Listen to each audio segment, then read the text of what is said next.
Olá pessoal, tudo bem com vocês? Como vocês estão? Aqui é a Adri, então, da série Feminismo para Iniciantes. E no vídeo de hoje, então, eu vou conversar com uma pessoa super especial, mas vocês vão conhecer ela só depois da vinheta.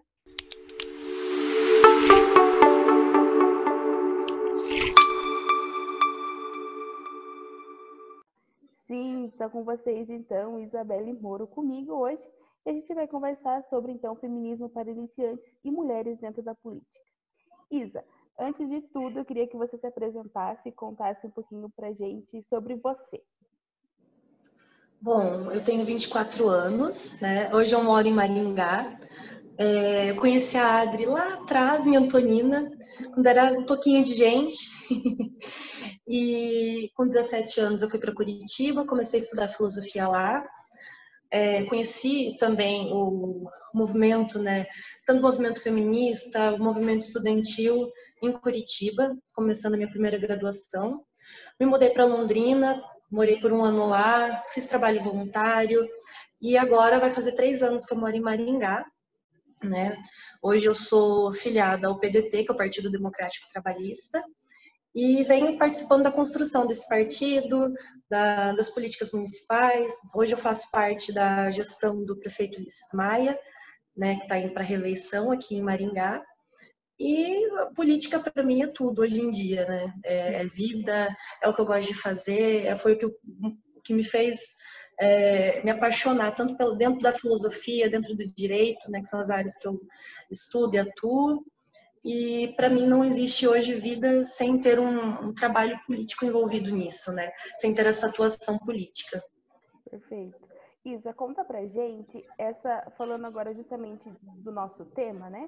Como é importante nós mulheres apoiar outras mulheres, e agora que tá chegando as eleições, justamente isso. A gente vai entrar num tema também que acredito que, mas vocês estão apoiando homens, né? Como o prefeito, por exemplo, você acabou de citar. Mas é porque justamente ainda nós temos uma coisa chamada que a gente não tem tantas mulheres dentro da política, né? Como deveria. Então, conta pra gente qual a importância da gente, nós mulheres, cada vez mais se interessar pela política. Bom, vou contar a partir do que eu vivi, né? Quando eu me mudei para Curitiba, eu comecei a ter esse interesse pela vida política. Eu vi, né, majoritariamente homens participando de todos os processos, homens em posição de liderança, homens atuando em todos os espaços. E eu vi aquilo e eu me perguntava, por que não? Por que não uma mulher lá? Por que não eu lá? Né? E isso foi o que mais me instigou no começo. E no começo eu não tinha noção, né, da forma que as coisas aconteciam, do que era política, a forma que isso era feito. Eu não tinha conhecimento suficiente para isso. E a primeira coisa que eu fiz foi buscar entender qual era o meu posicionamento dentro da política, né? Dentro da democracia que a gente vive, me entender enquanto social-democrata. E esse foi um processo muito longo, né, de aprendizado, de vivência. E a necessidade de mulheres na política, hoje eu vejo como fundamental para que a gente alcance ainda mais direitos, né? Porque hoje, se nós parássemos para ver todas as gestões, tudo que acontece nos municípios, né, quem ocupa o primeiro, o segundo escalão dos governos sempre são homens. E não porque não existem mulheres capacitadas para isso, mas porque nós sempre fomos desencorajadas a viver a política, a viver os nossos sonhos, a viver tudo aquilo que a gente almeja, né? Nós fomos criadas e educadas para servir, nós somos educadas, né, para ser submissas, para sentar bonitinho, cruzar a perna, não falar palavrão, a não falar aquilo que a gente pensa. E não é bem por aí. Se a gente quiser ocupar esses mesmos espaços, a gente precisa ser como eles, mas não como eles são hoje. A gente precisa ser melhor que eles. A gente precisa entender, precisa estudar, a gente precisa construir um espaço próprio dentro da política. E eu tô vendo uma coisa muito bonita nessas eleições. Aqui em Maringá, existe um coletivo de mulheres chamado Mais Mulheres no Poder. Ele reúne cerca de 80 candidatas de 16 partidos diferentes, da extrema esquerda à extrema direita, e todas elas com um único objetivo, que é que os prefeitos, ou prefeita eleita, direcione 4% do orçamento para a Secretaria da Mulher é que 50% do primeiro e segundo escalão sejam ocupados por mulheres. Né? Então, quando eu vi isso, ver aquelas mulheres reunidas, todas falando a mesma língua, se entendendo, apesar de todas as diferenças ideológicas, foi como ver um sonho se realizando, né? Então é lindo de ver isso, tá lindo de ver a eleição aqui, a campanha aqui, e eu espero muito, porque aqui faz mais ou menos uns 13, 15 anos que não se tem uma mulher vereadora. Então, é muito triste quando a gente olha os nossos representantes, todos homens, brancos, né, uma idade mais elevada, com aqueles ideais antigos. E a gente precisa de mais que isso. A gente precisa de renovação, a gente precisa de representatividade, porque não é um homem falando por nós que vai alcançar os nossos direitos. Sim, perfeito, exatamente isso. Então, enquanto você fala, eu até me arrepio, porque aqui em Curitiba também tem uma candidata a vereadora que ela pode ser a primeira mulher negra a estar na Câmara de Curitiba. Então, é para você ver que sim, a gente está começando a brigar no sentido de representatividade, né? Isa, eu vi que você é conselheira do CMDCA. Para quem não sabe, o CMDCA é Conselho Municipal da Criança e do Adolescente. Todo município tem um Conselho da Criança e do Adolescente. Então, se vocês não conhecem, procurem saber dentro do município de vocês e às vezes está inserido dentro da Secretaria de Assistência Social. Isa, você que trabalha justamente com isso, né? Como você acredita dessa importância do CMDCA para adolescente e para jovens, né, a partir do momento político? Olha, eu acho assim que, antes de entrar até na questão do CMDCA, a participação da sociedade civil organizada dentro dos conselhos municipais é extremamente fundamental, né? Eu participo do CMDCA e do Conselho Gestor Maringá da Paz, que é um programa que implementa a justiça restaurativa no município. E as reuniões são abertas, as pessoas podem participar, podem acompanhar todas as pautas. E aquilo ali é um espaço, um momento muito importante da construção e para fomentar políticas públicas no município, né? Então, quando você faz parte de um conselho, quando você acompanha o trabalho de um conselho, você entende como funciona, o que está sendo feito dentro do município, para que, né? Porque cada conselho é dentro de um nicho.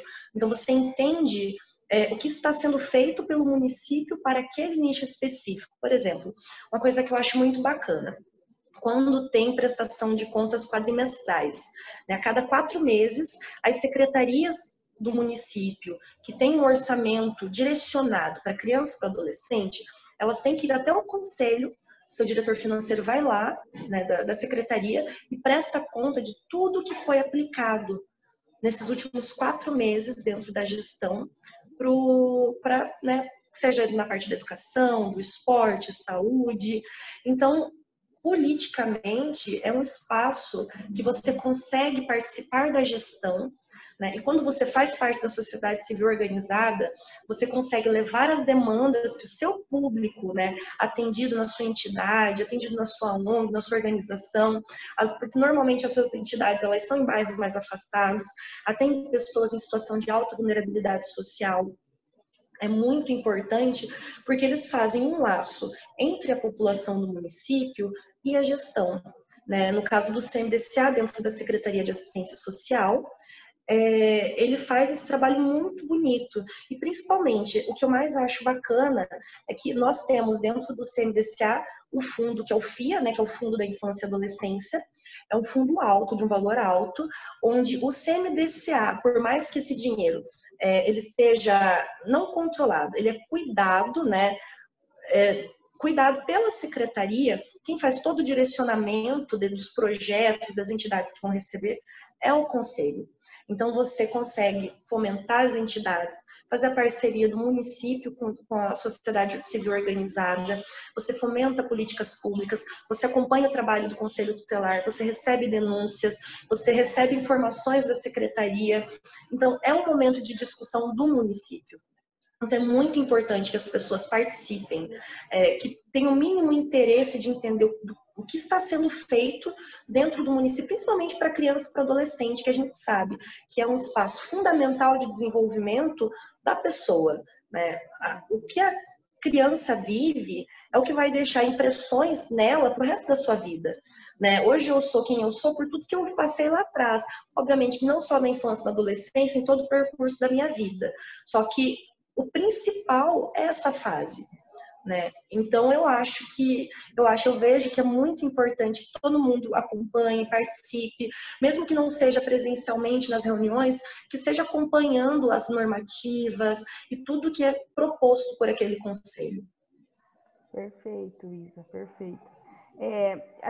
Você falou uma coisa muito importante das organizações civis organizadas, e era justamente essa minha próxima pergunta, de como nós mulheres podemos participar, como você vê essa importância de a gente participar, inclusive, de reuniões de bairro, ou de associações de bairro, daquela reunião de condomínio.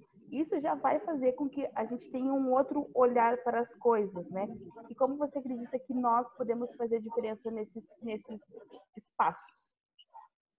Bom, o que eu vi aqui em Maringá, eu não sei, eu não tenho conseguido acompanhar os outros municípios, mas o que eu tenho visto aqui é que, principalmente nos 2 últimos anos, surgiram muitas associações e organizações de mulheres, né, ou de defesa dos direitos das mulheres. A partir do momento que nós estamos andando sozinhas, a minha voz, ela vai ecoar, mas não vai ecoar tanto quanto se nós estivéssemos todas juntas.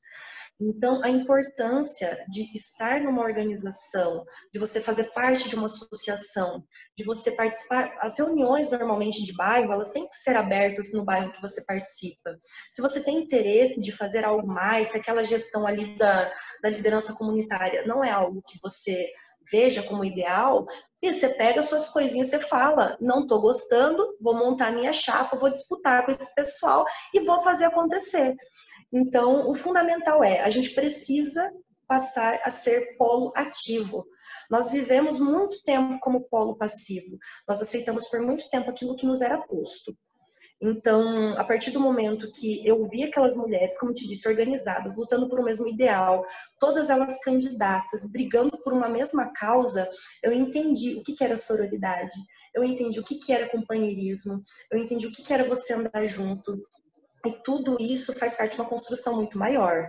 Quanto mais organizações, mais mulheres organizadas, mais mulheres indo na reunião de condomínio para falar, olha, o porteiro, não culpando alguém que aconteceu alguma coisa, mas olha, teve alguma atitude machista de um funcionário do prédio. Isso precisa ser colocado. Obviamente que não para rechaçar aquela pessoa, mas para fazer essa pessoa entender que o comportamento dela não é legal, o comportamento dela é errado, e que as coisas, elas precisam mudar. Nós precisamos ser agente de mudança. E a gente só faz isso a partir do momento que a gente levanta da cadeira e resolve fazer alguma coisa.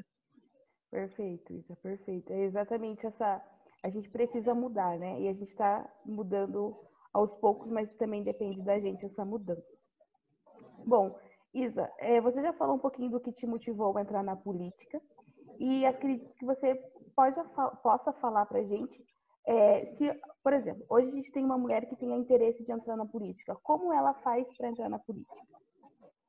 Eu acredito que a primeira coisa que ela deve fazer é buscar orientação de alguma outra mulher que ela conheça e que já esteja inserida, né? Porque no meu caso, eu fui orientada, muito bem orientada por um ex-companheiro meu, né? Só que ele me orientou em relação à política em si. E eu não entendia a minha posição de mulher dentro desse espaço.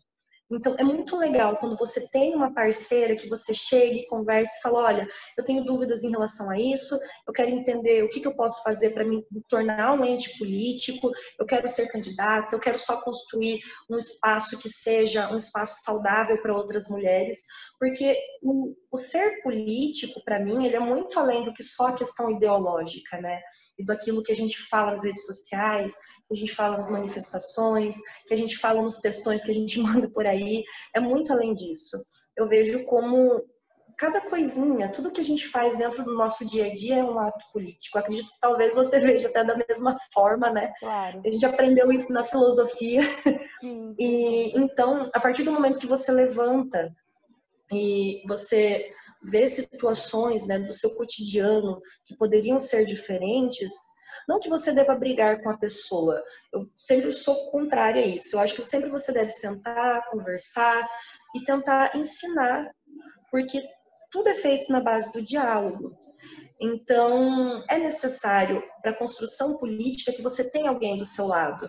Óbvio que você pode buscar informações na internet, que você pode pegar livros para ler, só que quando a gente vai ver os livros, são muitas páginas, na internet é tudo muito misturado. Então, é legal você ter alguém do seu lado, uma pessoa que você confie, uma outra mulher que esteja ativa na política. Pode não ser a pessoa mais ativa do mundo, mas que ela tenha o um mínimo de interesse, né, que ela tenha um mínimo de participação, ela já vai conseguir te dar uma orientação do que você pode fazer, do que você pode ler, do que você pode estudar, quais espaços você pode procurar.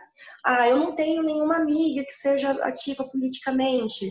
Tudo bem, procura as organizações que existem, né? Aqui, por exemplo, a gente tem a Maria do Ingá, tem Mais Mulheres no Poder, tem a Associação Nenhuma Menos, tem as entidades LGBTI, QI+.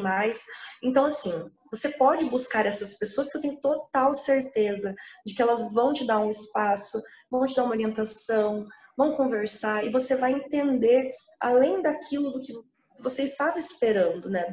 Do que é ser político, do que é ser uma mulher dentro da política, porque você precisa conversar com pessoas que vivam aquilo, né? Não apenas na base teórica, mas que vivam aquilo na prática, que é o mais importante. Perfeito, Isa. E agora falando um pouquinho mais dentro do feminismo, Isa, eu queria perguntar para você como ele te representa. A partir de tudo isso que você falou, o que é o feminismo para você? É muita coisa. Eu acho que se hoje eu tenho o direito de me posicionar, né, de falar aquilo que eu acredito, de estar onde eu estou trabalhando hoje, de poder estudar, de poder votar. Se não fosse o feminismo, eu não vejo outra saída, sabe? Nós somos o que somos graças à luta de muitas outras que viveram.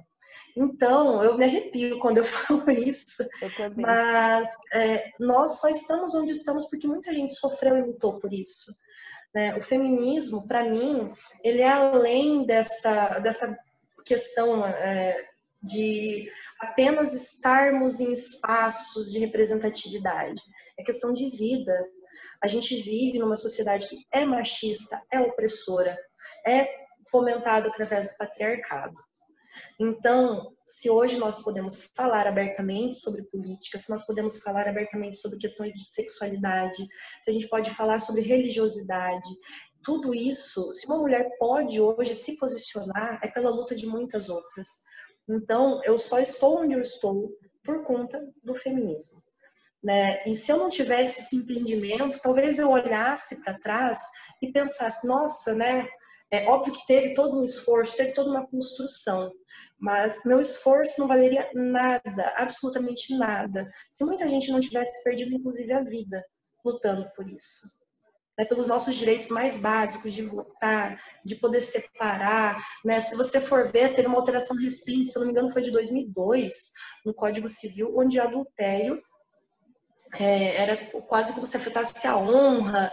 Então, assim, são questões muito pequenas que nós ainda precisamos desconstruir. Só que a gente avançou muito e precisa continuar avançando, porque os passos que a gente dá não são tão grandes quanto essa sociedade machista, patriarcal, consegue alcançar. Nós ainda não estamos no mesmo nível que eles. Eu não digo no nível intelectual, eu digo no nível que lhes é permitido. Eles conseguem chegar muito mais longe, não por meritocracia, porque para mim isso aí nem deveria ser cogitado, né? Não porque eles são melhores que nós, mas porque a vida, o mundo, a nossa sociedade dá essa condição a eles. Né? Hoje eu gostaria, obviamente, de poder falar, temos uma prefeita em Maringá, óbvio que eu adoro o trabalho da nossa gestão, eu acho incrível tudo que o nosso prefeito faz, mas quantas mulheres prefeitas nós temos? Quantas mulheres vereadoras nós temos? Nós tivemos uma mulher presidente e ela foi retirada de lá, né?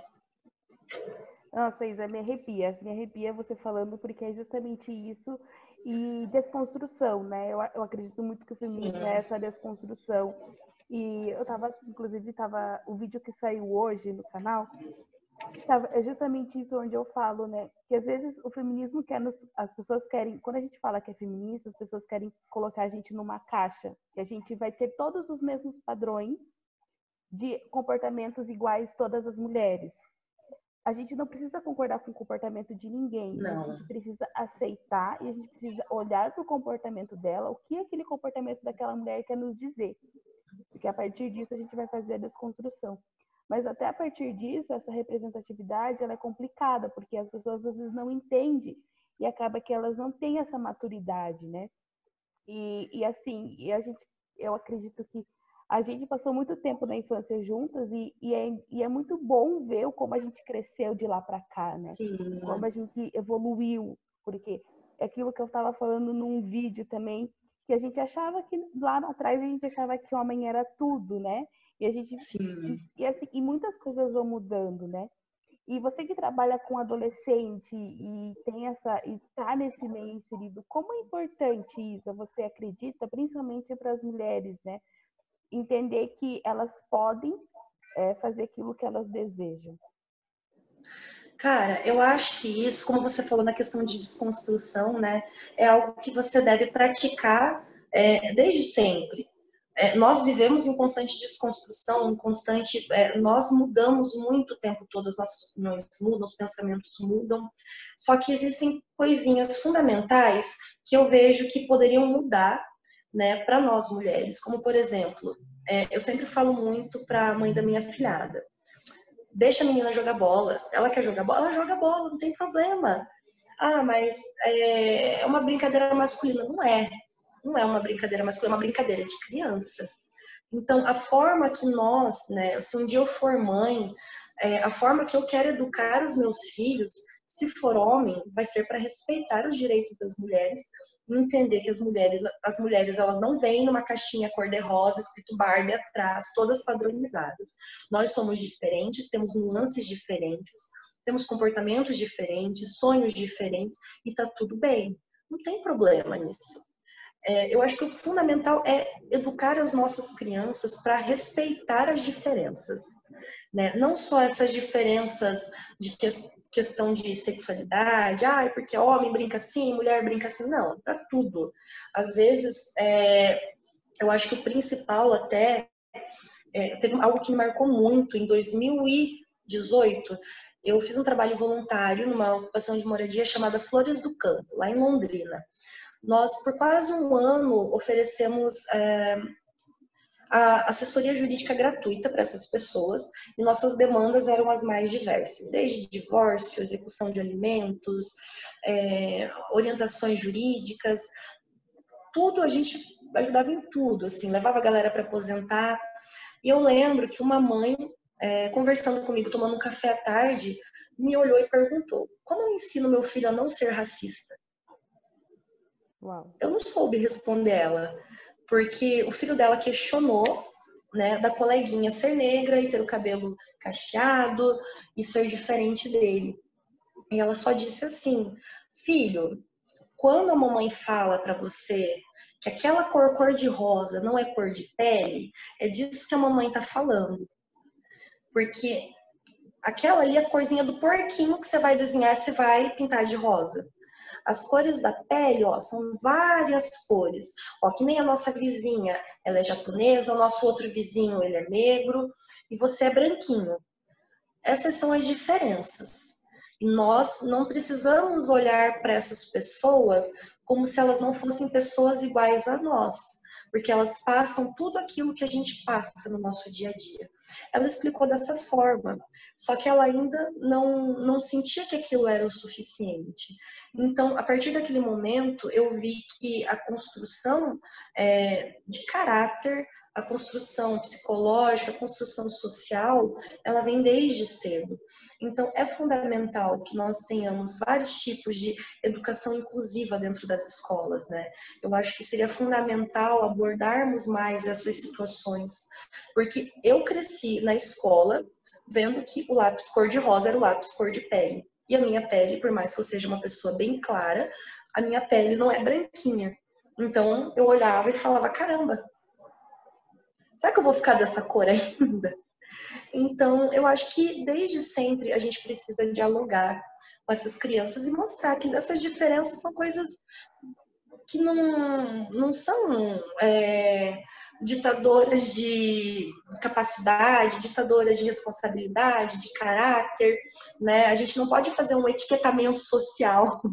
Então, desde cedo precisa ter esse diálogo. Eu acho que a escola é um lugar fundamental para isso. Da mesma forma que eu acredito que devia se ter educação sexual nas escolas desde cedo, para ensinar uma criança que ela não pode ser tocada em partes íntimas, para ensinar ela a reconhecer que está sofrendo um abuso, às vezes por alguém muito próximo dela, né? Então, eu acho que esses pontos eles deveriam ser tratados na escola desde cedo, que as famílias fossem mais abertas a esses diálogos, né? Que por mais que hoje não entenda, buscassem ao menos ouvir o que é esse tipo de educação sexual, que não é nada daquilo que é falado, né, por muitos políticos que polemizam em cima disso, e fazer essa desconstrução desde cedo, né? Porque eu realmente acredito que essas impressões ficam para o resto da vida. Então, tem coisas que eu vivi quando eu era criança que até hoje eu faço, que eu brigo para mudar, brigo muito, porque é um hábito muito forte. Talvez se eu tivesse sido ensinada de uma forma um pouquinho diferente, hoje eu fosse ainda mais madura, entendesse as coisas ainda com outros olhos, sabe? Sim, eu costumo dizer aqui, Isa, que infelizmente ou felizmente, não sei, a gente gosta de viver na caverna às vezes, né? Você sabe bem. Sim, sair para a luz arde os olhos, né? Exatamente. E eu acredito que cada vez mais vai arder, mas esse arder é necessário e, e importante para a sociedade, né? Não é só para gente. Eu acredito que, inclusive, não é para mim tudo isso, é para as futuras gerações, né? Isa, você como é filósofa também, e a gente adora ler um livro, então eu queria que você indicasse um livro que você acredita que seja importante, que fale sobre política e feminismo, ou que fale só sobre feminismo, ou fale só sobre política. Eu sempre indicaria Mulheres, Raça e Classe, da Angela Davis, porque ele é um livro com uma leitura tão fácil, tão gostosa, e ele é tão amplo, ele é perfeito. Eu acho que As Mulheres que Correm com os Lobos, da Clarissa Pincola, também é maravilhoso. Eu acho que é uma leitura gostosa, é fácil de entender, e você ali consegue se enxergar nas situações, né? Eu acho que esses dois livros são fundamentais. Certo, Isa, conta pra gente então onde a gente pode te encontrar no Facebook, Twitter. Todas as minhas arrobas são Isabelle Moro. É bem fácil de achar. No Twitter é Isabelle Moro, Instagram, Facebook. Bom, hoje em dia eu me afastei um pouquinho, né, da militância partidária para focar na construção do projeto de município que eu acredito. Mas estamos aí ano que vem voltando com tudo.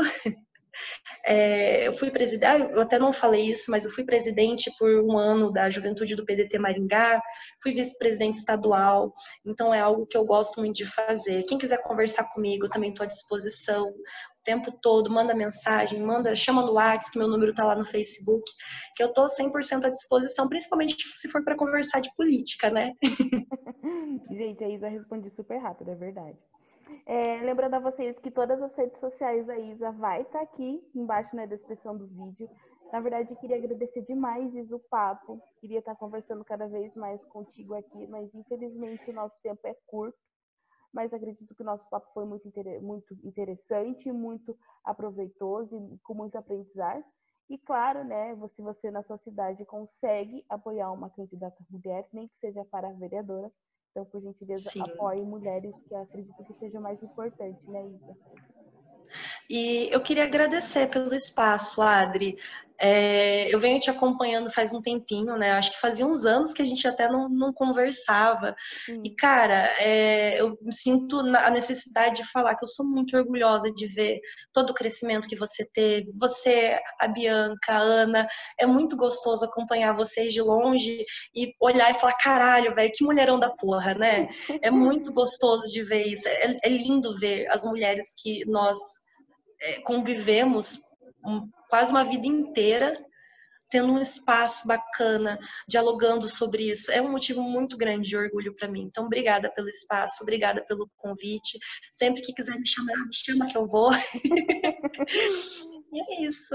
Ah, Isa, muito obrigado mesmo. Pessoal, não esquece que aqui embaixo vai ter os conteúdos extras, inclusive os livros que a Isa citou, tá aqui na descrição do vídeo também, com um link onde eu fiz vários livros para vocês pesquisarem sobre os livros. Inclusive tem uma playlist também chamada Feminismo para Iniciantes, onde vocês podem me escutar no Spotify. A gente fica por aqui e a gente volta então no próximo vídeo. Um super beijo para vocês e a gente se vê